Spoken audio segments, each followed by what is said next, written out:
Hola, muy buenas noches.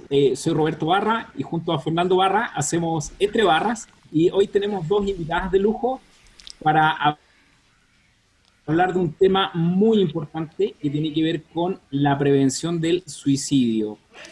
A propósito que el jueves 10 de septiembre se recuerda el Día Mundial de la Prevención del Suicidio. Y es por esta razón que hemos querido hablar de este tema, traerlo aquí a la palestra y compartir con nuestras dos invitadas, que son invitadas de lujo ya con nosotros toda la semana nos han estado acompañando, que es nuestra querida Paula Lara. Ella es orientadora y mediadora familiar y además es consejera de matrimonio, así que puede aportarnos mucho en esto. Y junto a ella está nuestra querida Claudia Valdés. Ella es psicopedagoga y educadora diferencial. Nos van a estar compartiendo las experiencias con la juventud y las experiencias que ellas tienen a nivel familiar de este tema que es tan importante y que no siempre se está abordando en las familias, un tema que se mantiene un tanto oculto, pero que es muy importante abordarlo en este tiempo. Así que los dejo junto a Fernando, que los va a saludar, y también pedirles que nos sigan en Facebook y también en YouTube, en las redes sociales, para que nos ayuden a compartir este tema tan importante. Así que los dejo con Fernando. Oye, bueno, bienvenida a la... mira, yo no la llamaría invitada porque ya son parte del staff ya estable de este programa, este humilde programa. Claudia, ya estuvimos hablando con ella la semana antepasada, o hace un poco, eh, respecto de un tema interesante que fue la ESI, también con Paula. Así que son, para mí son parte del staff ya, de las panelistas fijas. Y así que no la llamaría invitada, Roberto, ¿ah? Así que ca- Ah, ok. cambiémosle el perfil al, por favor, ¿ya? Así que, bueno, estamos aquí. Hoy día tenemos que tratar algo. ¿Quién? Claudia. Hola, buenas noches. Bueno, como decía Roberto, el 10 de septiembre se designó como el Día de la Prevención Mundial del Suicidio. Y esto a raíz de las altas tasas de suicidio que han ido incrementándose año tras año. Se estima que en los últimos 45 años las tasas de suicidio han aumentado de una forma impresionante, o sea, al menos un 60%, y al menos 1 millón de personas se suicida al año. Entonces, a raíz de eso vamos a tocar este tema, cómo podemos quizás ver alguna luz en esta situación de oscuridad, cómo podemos reaccionar frente a algún indicador de suicidio y sobre todo qué podemos hacer nosotros para prevenirlo en nuestros jóvenes, en nuestros adolescentes y en quienes nos rodean. Mira, para mí este tema es bastante... me declaro ignorante al tema. Yo dije, ¿será algo tan relevante a nivel nacional? Me pregunto yo al respecto de las cifras, ¿serán cifras alarmantes de las cuales debamos tener un cuidado? O sea, que nos llame la atención de que esto sí es importante tratarlo y verlo con detalle. Bueno, las cifras que entrega la OMS hablan de que por suicidio se produce una muerte aproximadamente cada minuto en el mundo, Oh. o intentos de suicidio. En realidad es uno de los indicadores de mortalidad más grandes que hay dentro de la esfera mundial y se da en todo rango etario.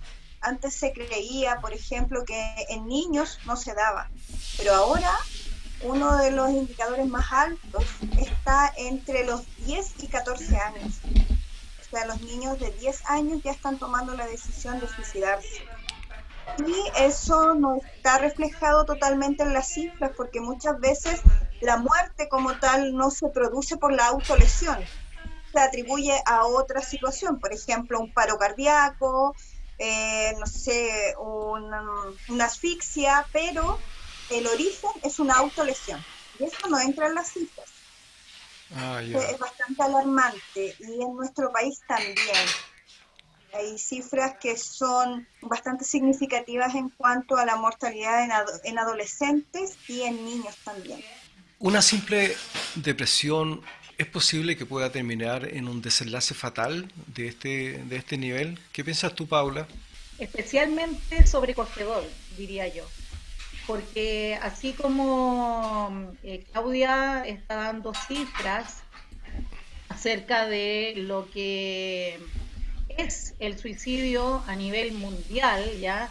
Esto de que 1 millón de personas mueran al año, ¿cierto? Por suicidio, es altamente sobrecogedor la cifra. Ahora, hay una cifra peor que tiene que ver con que es la tercera tasa de mortalidad en los jóvenes. O sea, estamos hablando que está dentro de los 3 primeros grupos del por qué los jóvenes hoy en día mueren. Ah, Entonces, el suicidio es algo súper, súper delicado y, e interesante también de poder compartirlo y colocar en conocimiento de todo el ámbito que rodea el suicidio. Y aquí voy a tu pregunta, Fernando. Eh, ¿Una simple depresión puede llevar al suicidio? Puede llevar al suicidio. Perfectamente puede llevar al suicidio. Hay depresiones que comienzan muy levemente, ¿ya? Pero si no son manejadas en ese momento, se pueden provocar como depresiones fuertes o severas, ¿ya? Por lo general, una depresión severa termina incurriendo en estas intenciones de suicidio o idealización del suicidio. ¿Qué quiere decir esto? Que esto es la fase extrema, digamos así, cuando la persona ya tiene la idealización del suicidio, la idea del suicidio, y es capaz hasta de planear a la perfección el día, la hora, cómo va a morir. ah, A, ya. a ese nivel es realmente, digámoslo así, espeluznante. No, nosotros no podemos entenderlo a lo mejor de cómo la situación se enfrenta. Pero la verdad es que la depresión tiene que ver mucho con el suicidio. ¿Por qué? Porque la depresión va en un constante proceso si no se logra abordar y poner, digamos, en orden todo lo que va sintiendo la persona hasta llegar a este punto que la verdad es que ya no tiene salida. Entonces, si bien lo que decía Claudia tiene razón en el sentido de que hoy en día el grupo etario, ¿cierto?, que toca todos los términos que tienen que ver con las intenciones de suicidio, ¿cierto? Eh, Antiguamente era más el grupo etario mayor, o sea, las personas adultas que si se veían enfrentados a alguna situación de enfermedad que viniera a colocar discapacidad en sus vidas, la persona prefería morir antes de vivir esa situación. Pero hoy en día este rango etario ha cambiado y lamentablemente los jóvenes y los niños están siendo fuertemente, digamos, tomados por esta intención de terminar con su vida. ¿Ya? De hecho, esta rango que yo te digo de la tercera tasa de muerte en los jóvenes es aproximadamente entre los 15 y los 19, 20 años. O sea, estamos hablando de niños, o sea, Mm. demasiado jóvenes. Entonces, sí, esto puede ir creciendo a medida de que una depresión leve no se pueda realmente controlar. Sin duda es algo alarmante, sobre todo al darnos cuenta que nuestros niños, nuestros hijos están en peligro. Por eso quisiera yo preguntar a ustedes cuál es su visión respecto a las señales a las cuales debieran debiéramos estar alertas, atentos, porque una depresión no comienza de un día para otro. Algo tiene que gatillar esta situación, algo tiene que estar mostrándonos, dándonos algún tipo de señal de que nuestros hijos están ingresando a una depresión.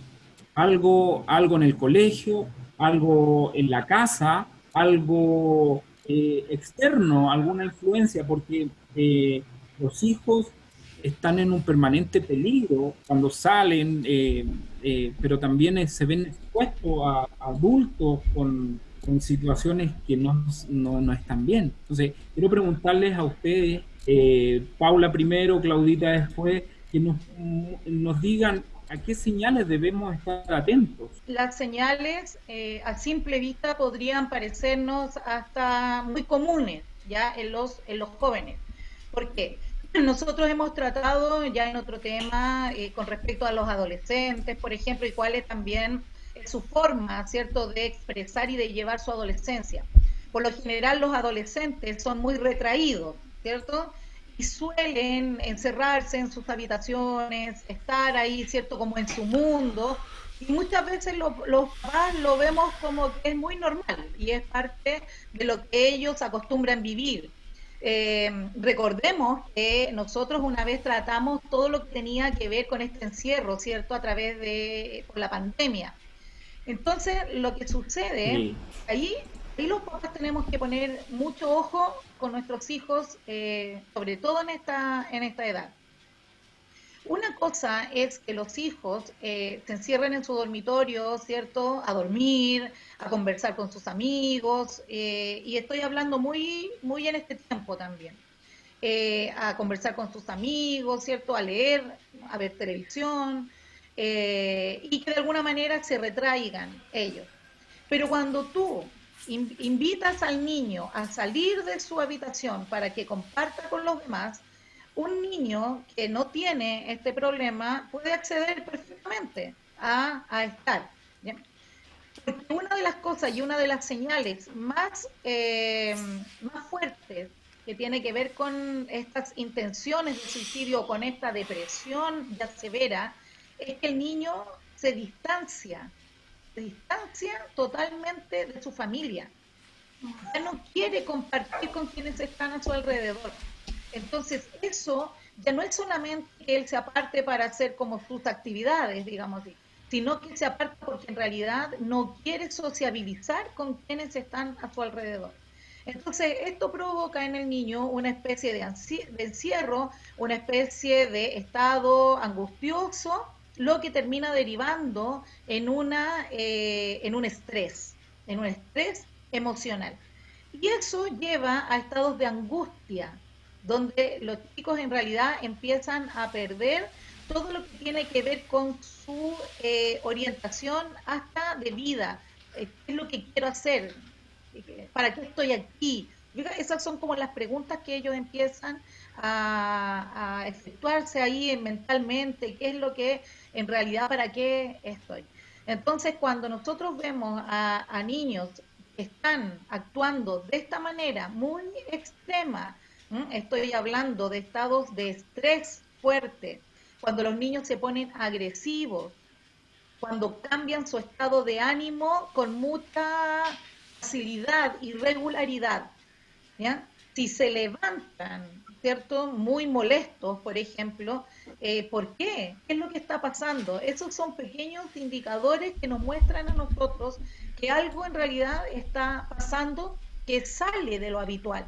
Todo, toda situación que salga de lo habitual ya a nosotros nos debe generar entonces una llamada de atención. ¿Qué es lo que está pasando con mi hijo? Hay cosas que son normales dentro de un ciclo vital, pero hay otras que no son normales. Entonces ahí es donde nosotros debemos prestar esa mayor atención. Bueno, Audita. como decía Paula, una de las señales también más claras de depresión en niños, en adultos también, es la anedonia, que se llama, que es la pérdida del placer. Porque si bien todos tenemos días malos, ¿verdad? En los que decimos, hoy qué ganas de no levantarme, si esta esta sensación de que el día es malo se prolonga en el tiempo, hay que poner atención. O sea, por ejemplo, si una persona en una semana 3 o 4 veces menciona que no tiene deseos de levantarse, que no tiene deseos de salir, que no tiene deseos de bañarse, por ejemplo, que son cosas cotidianas, hay que empezar a prestar atención, porque es un indicador súper marcado de las depresiones, la pérdida del placer. Lo que antes les gustaba hacer, ahora ya no les llama la atención. Por ejemplo, en el caso de los adolescentes, es súper común que ellos con los adultos no se relacionen mucho, pero con su grupo de pares sí.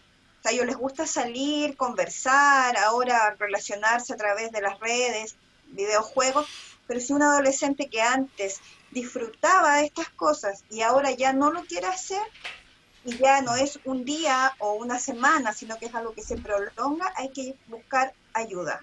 Y eso es algo súper importante. Como decían ustedes, las señales nos tienen que servir para algo, para buscar ayuda. Las 3 razones por las cuales se suicidan los niños y adolescentes tienen que ver con familias disfuncionales, abuso, mucho abuso sexual y abuso físico termina derivando en un suicidio. Y muchas veces los niños no cuentan lo que les está pasando y los padres se enteran, o las adolescentes. Se han visto muchos casos, de hecho ahora un caso súper mediático que vimos hace poco, de un adolescente que se suicidó por un abuso sexual. Entonces ahí, cuando los niños de pronto, como decía Paula, tienen cambios de conducta, pierden el placer en las cosas que ellos disfrutan, hay que empezar a poner atención y empezar a conversar. Tratar de buscar estos nexos de poder hablar, de saber qué es lo que está pasando, y si no podemos llegar a ellos, hay que buscar ayuda. Y otra razón por la cual también se suicidan mucho los adolescentes y los jóvenes es por problemas académicos, por problemas en el entorno escolar, sea bullying, o sea mal rendimiento, cuando también son muy exigidos, también se produce un alto índice de suicidio en esta edad. Hay un tipo de depresión, que es la depresión endógena, que es muy particular y muy diferente a las demás tipos de depresiones que son gatilladas por circunstancias, llamémosle, externas. Sin embargo,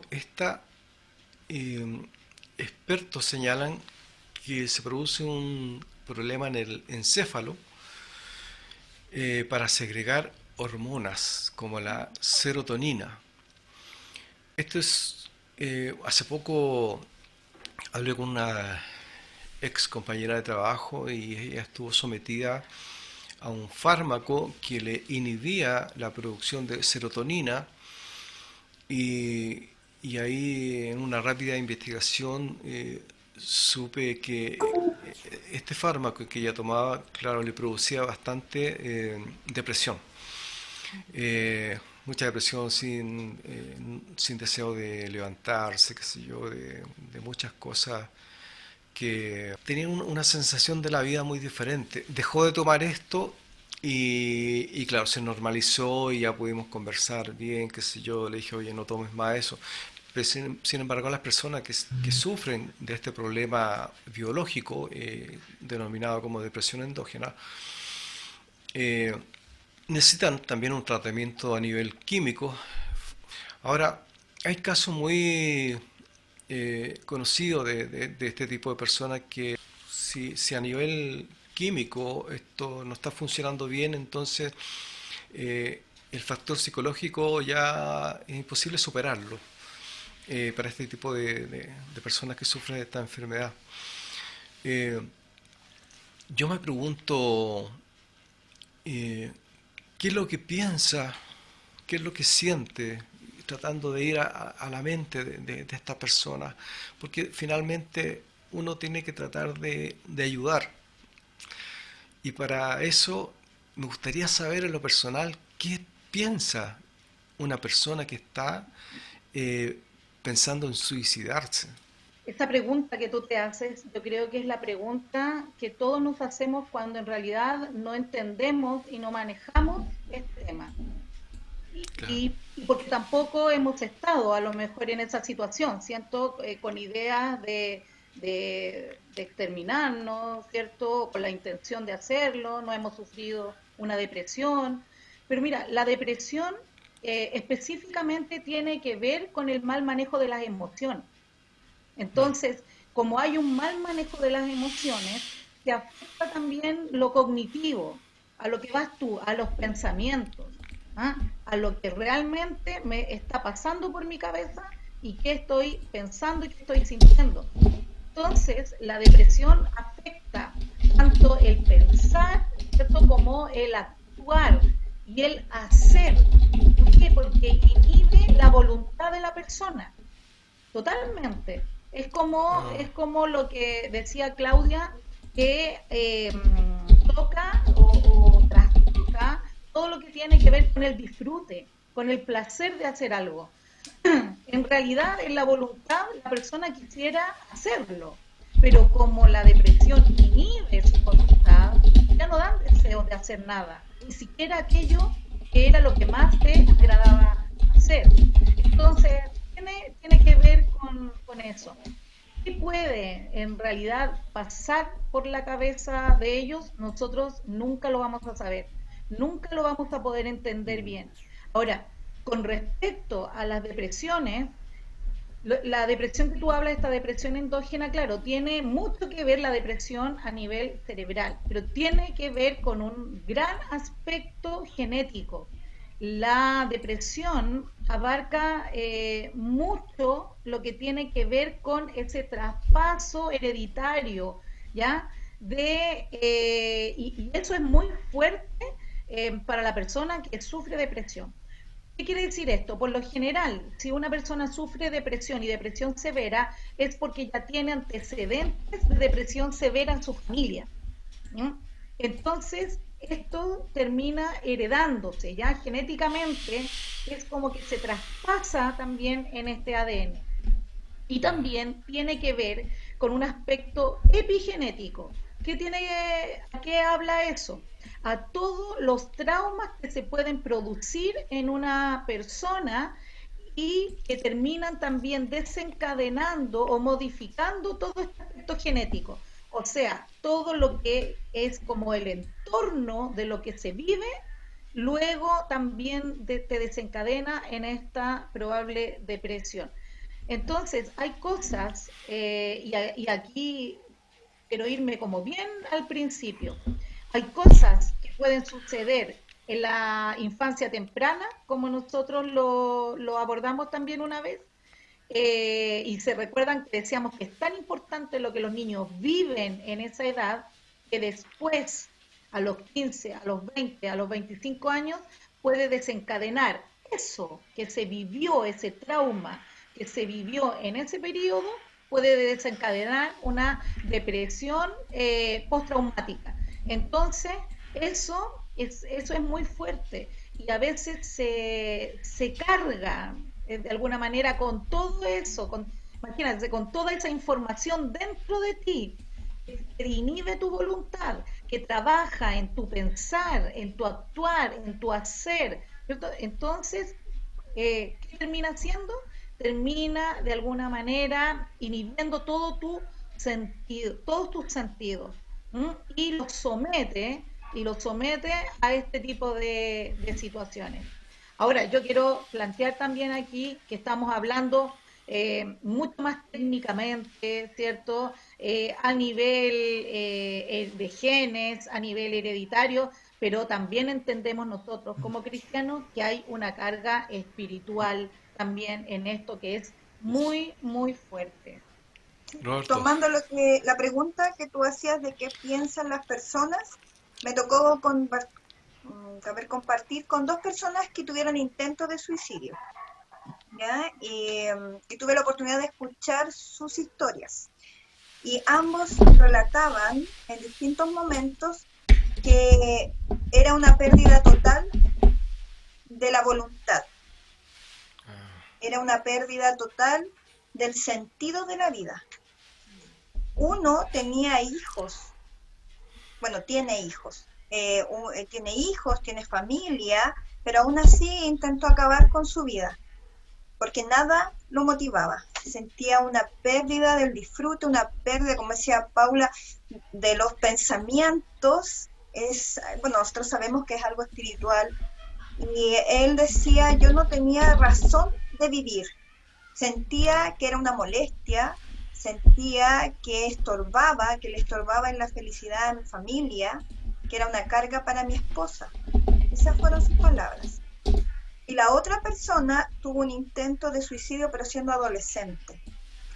Y explicaba que la presión del grupo, el no sentirse parte en un minuto de su vida, el no sentirse parte, el sentirse rechazada. Esta persona había sido rechazada por su padre. Ella contaba esa experiencia de vida, que se había criado sola con su mamá. Entonces, como decía Paula, este hecho de la infancia la marcó. Entonces buscaba la aceptación en todos los grupos donde se acercaba, y en ninguno lo conseguía. Esto generó una sensación de vacío tan grande en ella que a los 17 años trató de suicidarse.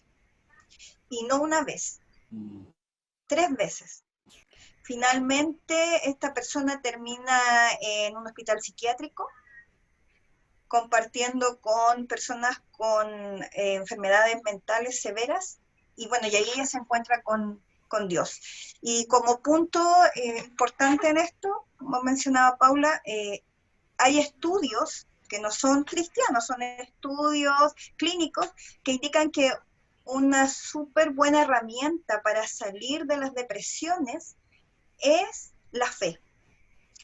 Los estudios clínicos hablan de la fe en general, o sea, hablan de las personas que crean en cualquier cosa. Nosotros sabemos que nosotros creemos en Dios, pero la fe es un factor súper gatillante en superar las depresiones. Y de hecho estos dos casos contaban que ellos se habían encontrado con Dios y Dios había cambiado su historia. Pero eso es más o menos lo que yo puedo rescatar de lo que podríamos hipotetizar que piensa una persona antes de suicidarse. Buenísimo, buenísimo. Roberto. Gracias, muy buen aporte. Eh, ¿Cómo podemos ayudar a una persona en esta situación? Tenemos las señales, tenemos el escenario. ¿Qué hacemos cuando nos encontramos con alguien en esta condición, en la cual no basta simplemente una palabra de ánimo por el momento, sino que entiendo que hay que hacer un trabajo mucho más profundo, un acompañamiento en este tipo de situación? Cuando nosotros ya tenemos señales, es necesario prestar atención. Ya vamos conociendo las señales y prestamos atención. Mira, voy a hablar de los más pequeñitos, porque hemos hablado de los adolescentes, ¿cierto? Lo que ellos hacen. Pero hay señales en los más pequeños que también nosotros debemos estar atentos, y tienen que ver con efectos psicosomáticos, ¿ya? De cuando el niño es más pequeño, ¿cierto? Y no está en este ciclo vital o en esta etapa de la adolescencia, que ocurren varios cambios, sino que es más pequeño, el niño empieza a mostrar como cierta fatiga, cierta debilidad en su salud, pero tiene que ver también, cuando nosotros los papás sabemos que no está enfermo, también hay una alerta ahí, ¿ah? A fijarse en eso. ¿Por qué? Porque la depresión es muy solapada, ¿ya? Porque no la podemos descubrir bien si no tenemos entonces esta alerta temprana de qué está pasando entonces con mi hijo. Ahora, hay también dentro de todo esto, ¿cómo podemos nosotros ir dándonos cuenta? Entonces es prestar atención a todo esto que tiene que ver con las alertas, ¿cierto? Y las luces que nos envían, y acompañarlos a ellos. Mira, cuando nosotros sabemos que hay una carga genética, ¿ya? De depresión y hay cuadros reiterativos de depresión familiar, entonces con mayor razón nosotros podemos estar alerta. ¿Por qué? Porque eso es una gran causa. Imagínate que el traspaso genético de la depresión está aproximadamente en un 50% de las personas que tienen antepasados con depresión. Es más fuerte que la hipertensión, te fijas que la diabetes, incluso el cuadro, digamos, hereditario. Entonces, ya eso es ver, cuando vemos un chico que su familia, su mamá o su abuela, ¿ya? Han tenido estos cuadros o alguien en la familia, prestar más atención. La compañía es importante, la compañía, estar atentos ahí, con la comunicación. Ellos por lo general no verbalizan estas cosas. Ellos nunca van a decir que quieren atentar contra su propia vida. Entonces es necesario acercarse a ellos, comunicarse con ellos. Y sabe, no comunicarse solamente verbalmente. Todo lo que es para verbal a veces funciona mejor que lo verbal, cuando verbalizas algo. Un abrazo, un cariño, una tocada en la cabeza, en el hombro, te fijas cosas que de repente no hacemos y son tan importantes demostrar el afecto de esa manera. Con una caricia puedes lograr muchas cosas. Yo muchos años atrás recibí un libro, y yo digo a veces estas cosas son proféticas, ¿eh? Muchos años atrás recibí un libro de Sergio Canals. Él es un psicólogo conocido. Él estuvo incluso, creo, en Matinal y todo. Y tenía un libro hermoso que decía El poder de una caricia. Así se llama ese libro, El poder de una caricia. Imagínense el Buenísimo. poder que tiene una caricia, sobre todo en un niño, cuando está pasando una dificultad así. Yo recuerdo haber pasado alguna etapa de mi vida de la juventud que tuve una situación, comencé a tener ciertos problemas en donde no quería despertar. Fue un tiempo muy aflictivo para mí, que tuve que vivirlo solo. Y esto fue creciendo, generado por ciertas situaciones del momento, y yo no quería despertar. De hecho, cuando despertaba, era como decir, oh, otro día más, una cosa así. Era una carga poder despertar. De repente hay factores bueno, muchos factores. Yo sé que, ¿qué es lo que causa una depresión? ¿Qué es lo que te lleva a pensar en el suicidio? Y no sé, hay muchos factores. Estaba yo investigando y veía como el contexto socioeconómico, por ejemplo, el contexto educacional, la pobreza, las limitaciones físicas, las rupturas sentimentales, la pérdida de seres queridos también, que afecta mucho, conflictos con personas, problemas legales, los problemas financieros, que es muy recurrente eso, problemas en el trabajo, el bullying, la vergüenza. Muchas veces estas personas, todo en realidad, pasamos por conflictos más o menos sin pensar en llegar a un extremo fatal, pero pasamos por esas situaciones, pasamos por un momento en donde necesitamos de la caricia, como hablaba.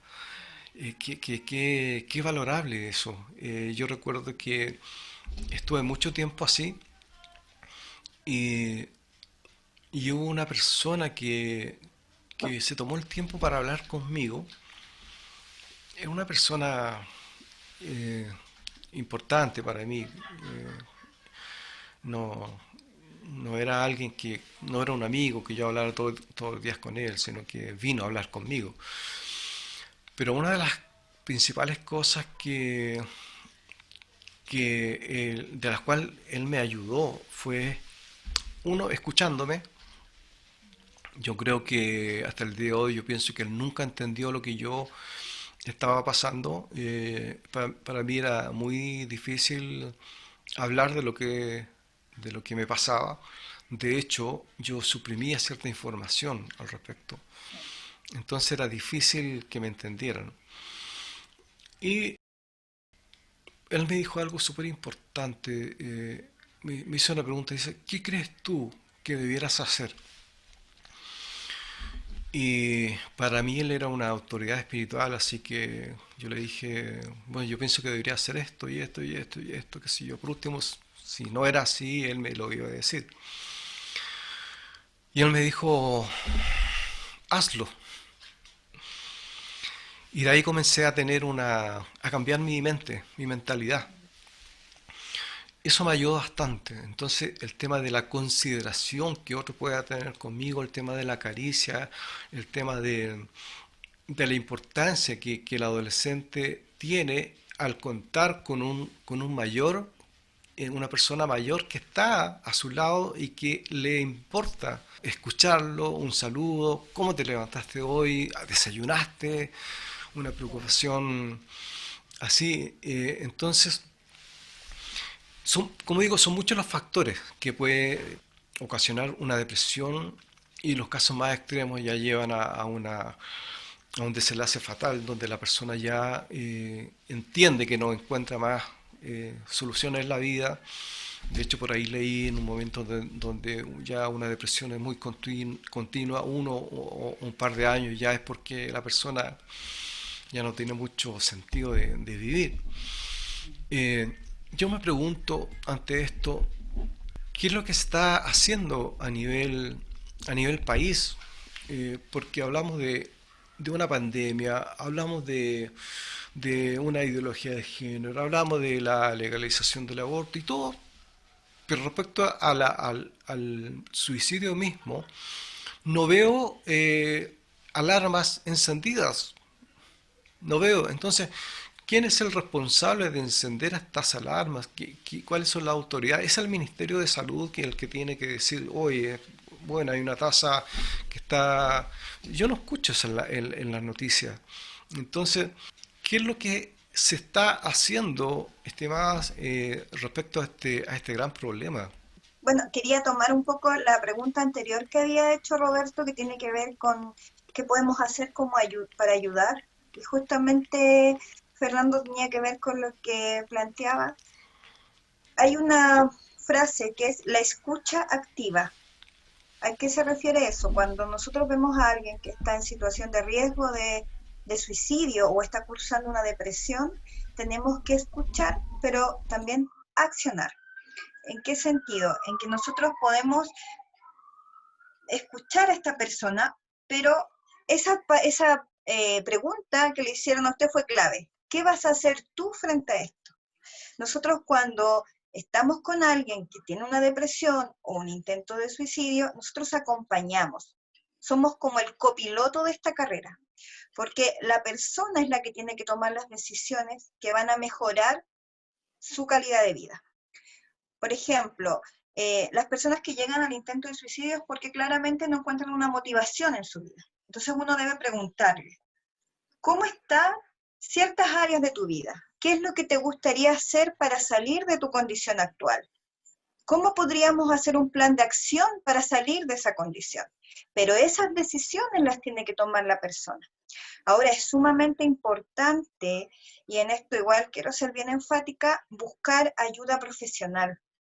Nosotros, como familia, como amigos, podemos hacer un acompañamiento, estar ahí, copilotear, repito, acompañar, como decía Fernando, preguntar cómo estás, te levantaste, comiste, pero nosotros no somos especialistas médicos ni psicólogos, y en ocasiones las personas requieren un tratamiento farmacológico, por ejemplo, para salir de un estado de depresión severa.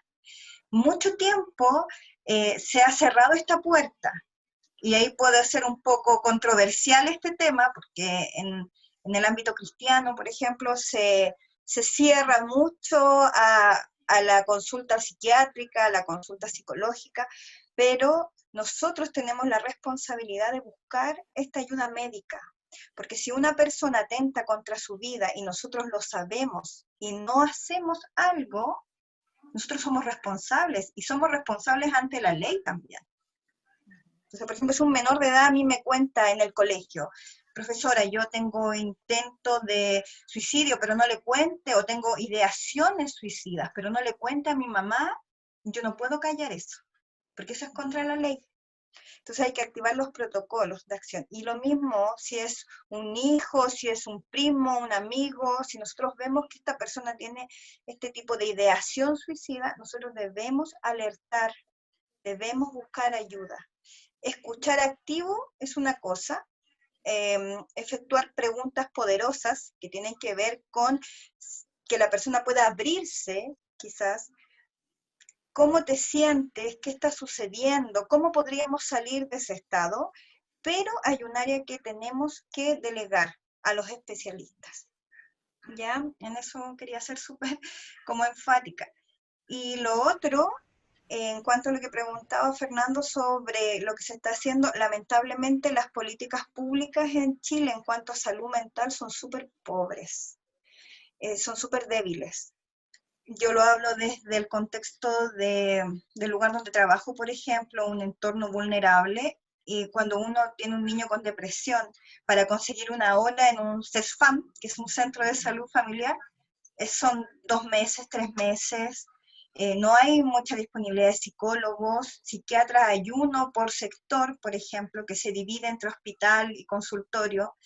Si bien se han dado alertas y se han dado ciertos programas que tienen que ver con salud mental, que son programas externos que intervienen en los consultorios, hay uno que es conocido que es el PASMI, por ejemplo, que es un programa de salud mental infantil, pero son programas esporádicos y lamentablemente son de acuerdo al gobierno de turno. No es algo a nivel estatal, sino que tiene que ver con políticas de gobierno momentáneas. Este gobierno llega 4 años, instala un plan, se termina, toma otra administración y ese programa no continúa.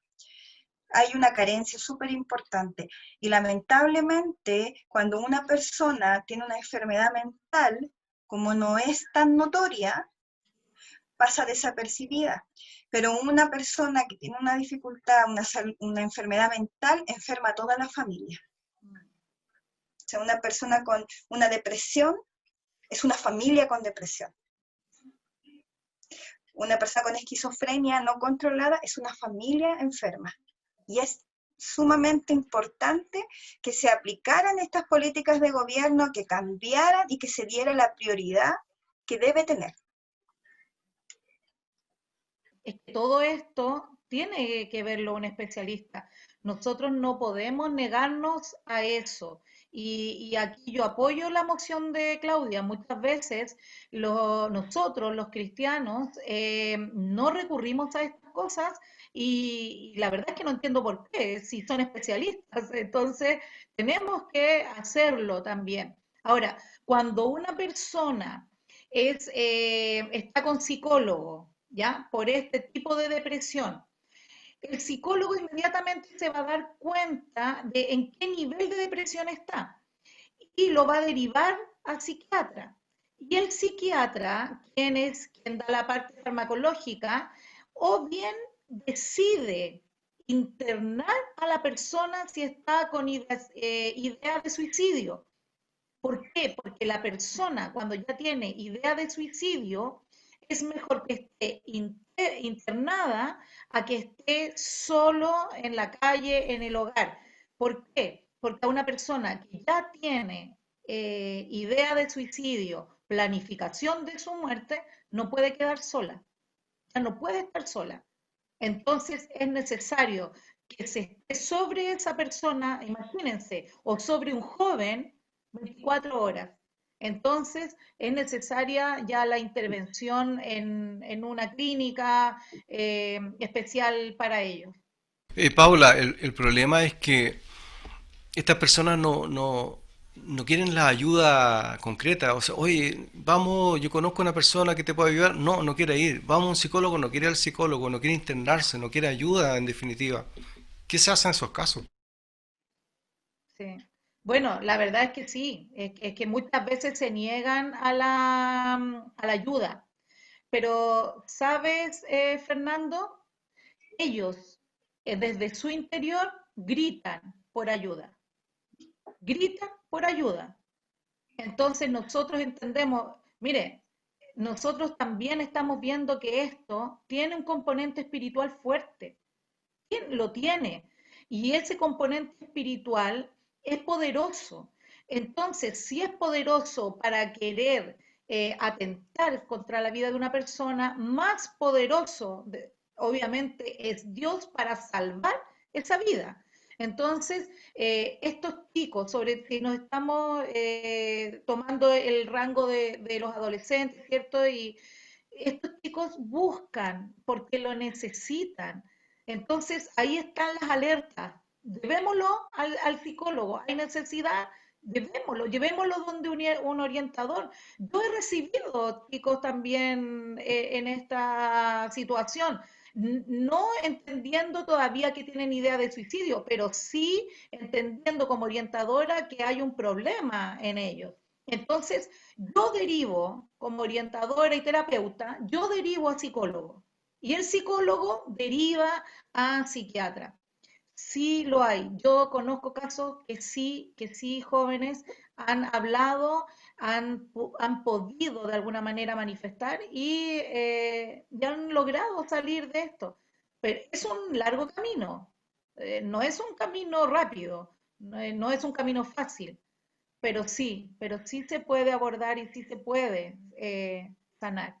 Hay algo que yo encuentro súper esperanzador en esto, que de la depresión se puede salir. No es algo, no es una sentencia lapidaria en la cual las personas que nos puedan estar viendo y que están en esta situación, que no hay esperanza. La esperanza sabemos que la tenemos en Dios y Dios opera con sus dos manos, una a través de los especialistas y otra a través de la fe. Y es por eso que tenemos que entender que una cosa no puede funcionar sin la otra. Y si podemos acompañar en esto a la gente que nos está viendo, ofrecemos nuestro acompañamiento, nuestra escucha activa para las personas que puedan estar en esta situación. Sabemos que a veces las cosas parecen sin solución, todas las puertas cerradas, pero hay esperanza. Para quienes creemos en Dios, hay siempre, siempre una esperanza.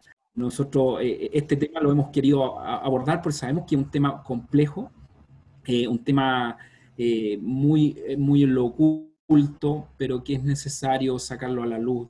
Entendemos que el gobierno y mucha gente no, la gente que debiera estar encendiendo las alarmas en este tema, no lo está haciendo. Y es por eso que la iglesia también es llamada a que podamos estar pendiente, estar atento a las señales de la gente, de los jóvenes, sobre todo de los niños que están en esta etapa, porque me ha tocado escuchar en adolescentes que se habla casi como un juego. Oye, me voy a matar, pero hay que estar atento. Hay cosas que no son un juego, hay cosas que no son tomadas, debemos tomarlas con la seriedad que se necesita. Y es importante el estar atento a las señales y cuando se presenten estas situaciones, poder escuchar con los oídos, pero también escuchar con el alma, con el espíritu, a aquellos que están en necesidad. Eh, Me encanta ver cómo Jesús dijo en algún momento, el Espíritu del Señor está sobre mí, y Él vino a abrir puertas a quienes estaban en situación de cárcel, quienes estaban atados. Así que quiero dar una esperanza a quienes están en esta situación. Yo no sé si alguien más quiere comentar el tema, podemos irlo redondeando, cerrando. Es difícil cerrar porque es un tema súper amplio en realidad. Puede abordar la depresión como tal, el intento de suicidio, depende de la edad, pero algo que yo aprendí hace poco es que una persona que tiene intento de suicidio da señales 3 años antes, comienza a entregar pequeñas señales que son casi imperceptibles. Entonces, si usted nota un cambio de ánimo, un cambio de humor muy violento en su hijo, en su hermano, comienza a cuestionarse. Si un día no quiere salir del dormitorio, está bien, pero si una semana no quiere salir, ¿qué está pasando? Si un joven menciona frecuentemente que quiere suicidarse o dice me voy a morir o no me quiero levantar, mi vida no tiene sentido, aunque sea en broma, empecemos a poner atención. Pongamos atención en lo que nuestros niños ven en las redes sociales. Yo he tenido por experiencia muy cercana que frenar ciertas cosas que mi hijo estaba viendo, y esto lo cuento como mamá, y lo cuento para que las mamás estemos alerta, porque en nuestro propio hogar se está entregando mensaje suicida a veces sin que nosotros lo sepamos. Un día, y me voy a tomar el tiempo de contar esto brevemente, un día mi hijo mayor estaba viendo unos dibujos animados, y eran dibujos. Era un youtuber español, y de pronto mi hija le dice, oye, ¿qué estás viendo? Te voy a acusar a la mamá. Entonces a ello puse atención y conversamos el tema y le pedí que me mostrara lo que estaba viendo. Y efectivamente al verlo eran unas canciones infantiles, de hecho con muchos colores, pero al verlo bien en detalle era un mensaje suicida para los niños. Porque la canción era una canción alegre, la letra, o sea, la melodía era alegre, pero la letra decía, ya no sufrirás más, descansa en paz. Y en mi casa, al lado mío, mi hijo estaba recibiendo ese mensaje. Entonces a lo que quiero llegar es que nosotros como padres, como madres, tenemos que estar muy alerta, más que nunca. Este es un tiempo en que nuestros niños, nuestros adolescentes, nuestros jóvenes están siendo muy atacados por distintos ámbitos. Entonces tenemos que estar alertas, orando, los que somos cristianos y tenemos esta herramienta, la oración, para que el Señor nos dé discernimiento y saber qué está afectando a nuestros niños, a nuestros hijos, y buscar las herramientas necesarias. Nunca nos quedemos pensando en lo que podría haber hecho. Hagámoslo. Si hay que leer un libro, si hay que comprar material, si hay que buscar en internet, hagámoslo. Averigüemos, conversemos, pongámoslo en la mesa. ¿Qué piensas del suicidio, hijo? ¿Qué piensas de la depresión? ¿Te has sentido alguna vez así? Nos vamos a sorprender, porque los niños y los adolescentes sí tienen cosas que decir, pero necesitan personas que quieran escucharlos. Y es muy escaso el oído amigo. Incluso en los adultos, sentarse a conversar. ¿Has pensado alguna vez en esto? ¿Te ha tocado vivir una depresión? ¿Te has sentido deprimido? Ahora, terminando esta pandemia, estas cuarentenas, va a venir una crisis fuerte en cuanto a las emociones. Pensemos en que muchas personas han perdido seres queridos de manera trágica, de manera triste. Muchas personas han perdido su fuente laboral, se han dado crisis matrimoniales, entonces vamos a tener que estar más alerta y con los oídos más dispuestos que nunca. Y como decía Roberto, no escuchar solo físicamente, también desde el corazón. A veces nosotros tenemos las cosas más cerca de lo que pensamos. Y eso a veces viene a ser muy triste para quienes nos damos cuenta de que alguien que puede estar a nuestro alrededor está viviendo situaciones así. A mí me ha tocado en lo personal vivir estas experiencias con niñas, con niños cercanos también. Y es triste porque uno si no está al lado de ellos no logra ver las señales. Pero lo que yo quiero dejar es que tenemos que ser una red de apoyo cuando nos demos cuenta de esas situaciones. Lo que más necesita un niño, un joven o una persona que está en esta situación de depresión, con esta idea de terminar con su vida, es una red de apoyo, una red de contención, una red de amor. Nosotros tenemos a uno que es maravilloso con nosotros, como lo decía Roberto, y Él es Cristo. Nosotros debemos mostrar el amor de Cristo justamente en esos momentos donde nadie puede entrar en esa oscuridad más profunda, porque pensemos que la depresión es la oscuridad más profunda que puede vivir una persona. Y en esa oscuridad tenemos que entrar con la luz de Cristo. Tenemos que entrar con esa luz. Quiero redondear esto en eso, en lo que Cristo significa para nosotros y de qué manera nosotros, a través de Él y de su amor, también podemos ayudar, ser esa red de apoyo. Pensaba en eso último, Paula, el hecho de que hay personas que intentan suicidarse y son rescatadas. He visto algunos videos en donde bomberos, la policía, algún amigo, qué sé yo, evita que se suicide y evita el acto mismo. Sin embargo, estas personas que ya vienen pasando por una situación ya repetitiva en mucho tiempo, vuelve a intentarlo. Y una segunda, incluso una tercera vez, hasta que ya sucede el desenlace fatal. Y sí quisiera dar énfasis en el hecho de que cuando una persona eh, abre su corazón a Jesucristo, se produce un milagro. Y algo pasa en el interior y en la mente de la persona, en donde puede entender muchas cosas que no entendía, porque sí es un tema espiritual y que se batalla de manera espiritual. Y cuando una persona abre el corazón a Jesucristo, hasta su mente es transformada en un momento. Por eso es un milagro, más que una religión. Quisiera ser categórico en esto. No veo, insisto, alarmas que estén sonando, no veo luces. Hablamos de que hay mucha gente que está sola.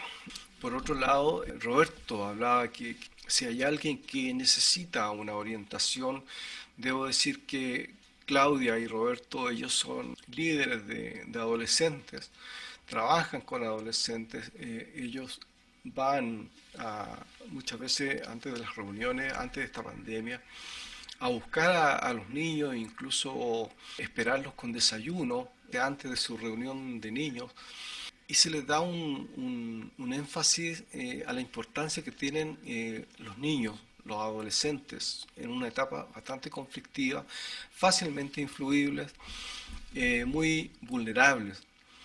Por otro lado, Paula es una orientadora familiar que trabaja también con padres y adolescentes, entonces hay un conocimiento al respecto. Si alguien necesita una orientación directa, nos gustaría dejar contactos que los vamos a poner aquí para que pueda comunicarse directamente con alguno de ellos. Así que muchas gracias. Yo no sé si Roberto hay algo más que decir. Sin duda hay mucho que decir, solo agradecerle a nuestras invitadas, ha sido un tema muy bueno. Lo han abordado y lo han explicado de muy buena manera. Solamente dejarlos invitados para que en una próxima oportunidad nos sigan. Estamos tocando temas muy buenos, temas que se necesitan hoy por hoy hablar. Así que no me queda más que despedirme, agradecerle a todos ustedes por estar allí, por prestar atención a este programa que con tanto cariño llevamos para ustedes.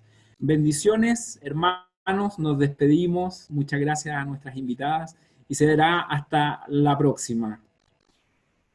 Nos vemos.